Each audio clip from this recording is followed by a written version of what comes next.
ప్రగతి foundation వారికి.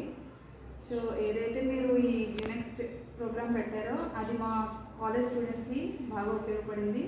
So very interesting programming అండి, ఫ్యూచర్లో బాగా ఉపయోగపడుతుంది. మా ఫైనల్ స్టూడెంట్స్ 1 మంత్ బాగా ఇంట్రెస్టింగ్గా ఈ కోర్స్ అంతా బాగా నేర్చుకున్నారు. సో ఫర్దర్గా ఇంటర్వ్యూ ఎలా ఫేస్ చేయాలి, పాజిటివ్ థింకింగ్ ఎలా ఉంటుంది, నెగిటివ్ బిహేవియర్ ఎలా ఉంటుంది, బయట సొసైటీ ఏ విధంగా ఉంటుంది, కమ్యూనికేషన్ స్కిల్స్ ఏ విధంగా నేర్చుకోవాలి అన్నది లీలా మేడం గారు బాగా మా స్టూడెంట్స్కి నేర్పించారు.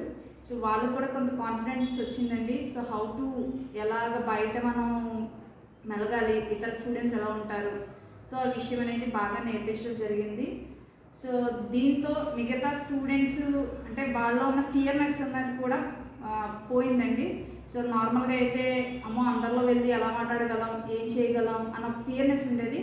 కానీ అది కూడా ఒక స్టేజ్ ఫియర్ అనేది వాళ్ళకి కొంతవరకు అనేది తగ్గించడం జరిగింది. అంటే నాట్ ఓన్లీ ఓవరాల్ కాకపోతే ఎంతో కొంత ఇలా ఉంటుంది, బయట ఫేస్ చేయగలం ఇలాంటిది అనేది వాళ్ళకి బాగా ఇంప్రూవ్మెంట్ అనేది జరిగిందండి. సో ఇలాంటి ప్రోగ్రామ్స్ అనేవి ఫర్దర్గా కూడా మా స్టూడెంట్స్ ఎవరైతే ఫర్దర్గా వచ్చే స్టూడెంట్స్కి కూడా ఇంట్రడ్యూస్ చేసి వాళ్ళకు కూడా ఫ్యూచర్లో ఎలా ఉంటుంది అనే విషయాన్ని తెలియజేస్తారని చెప్పేసి థ్యాంక్ యూ అండి. Thank you so much.